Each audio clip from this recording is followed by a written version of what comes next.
วงพงศาลีจัดงานสัปดาห์แห่งชาติด้านความปลอดภัยทางหลวงประจำปี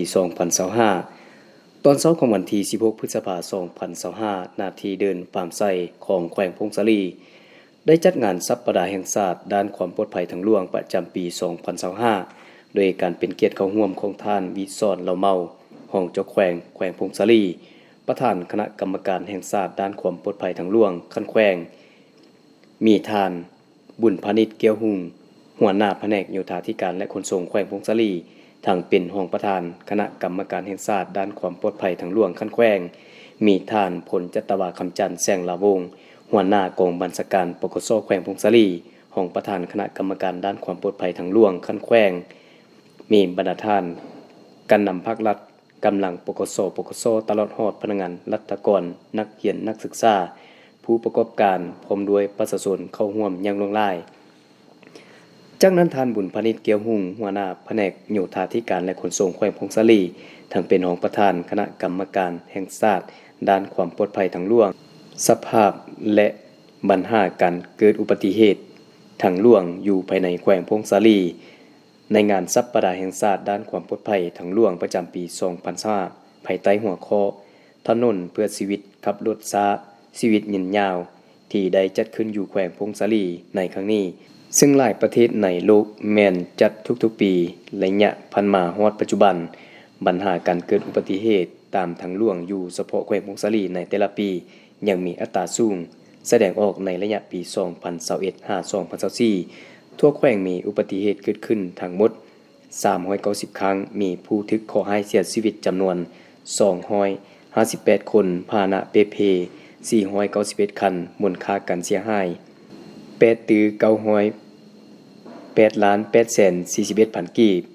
เฉพาะปี 2024 ทั่วแขวงมีอุบัติเหตุเกิดขึ้น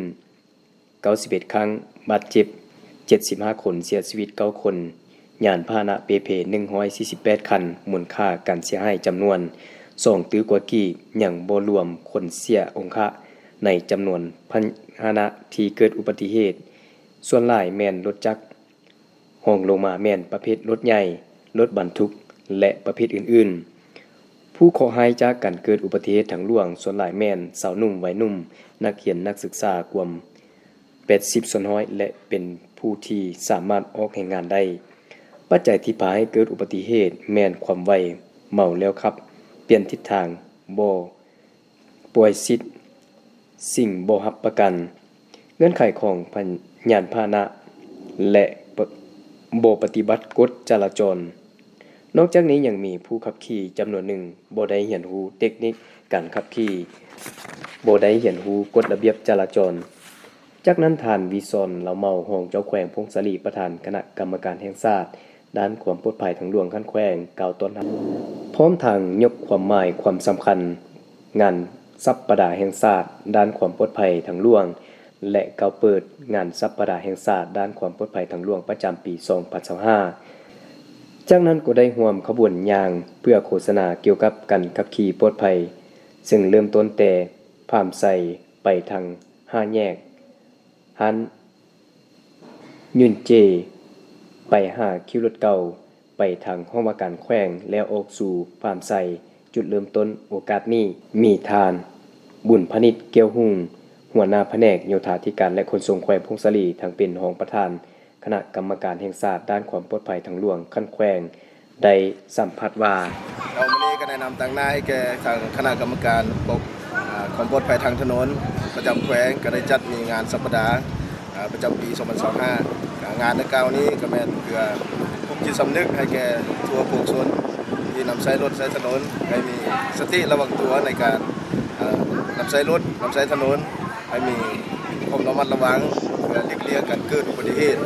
ซึ่งตลอดระยะผ่านมาพงศาลีก็เป็นแขวงหนึ่งที่เกิดมีอัตราการเกิดอุบัติเหตุนำเพิ่มขึ้นและกำลังที่พอจัดงานนี้แล้วก็พวกระดมให้ทั่วสังคมนี้ช่วยที่สำนึกให้แก่ลูกหลานในประชาชนทั้งหมดทั้งภายในทางเขตโรงเมืองและชนบทนี้ให้จะใช้ในการขับขี่ให้มีความปลอดภัยเพื่อหลีกเลี่ยงปัญหาเรื่องชีวิตและทรัพย์สินให้มีความปลอดภัยและ ในโอกาสในปี2568นี้ก็เป็นปีสำคัญก็จะได้สืบต่อลงปลุกจิตสำนึกอยู่บรรดาตัวเมืองอยู่ในเมือง6เมือง7เมืองและอยู่บรรดากลุ่มบ้านที่เราจะได้เป้าหมายเพื่อจะได้ค่อยพงศรีปลอดจากการเกิดอุบัติเหตุที่นำมือนับลดลงเทื่อละก้าวเนาะจะขอขอบใจ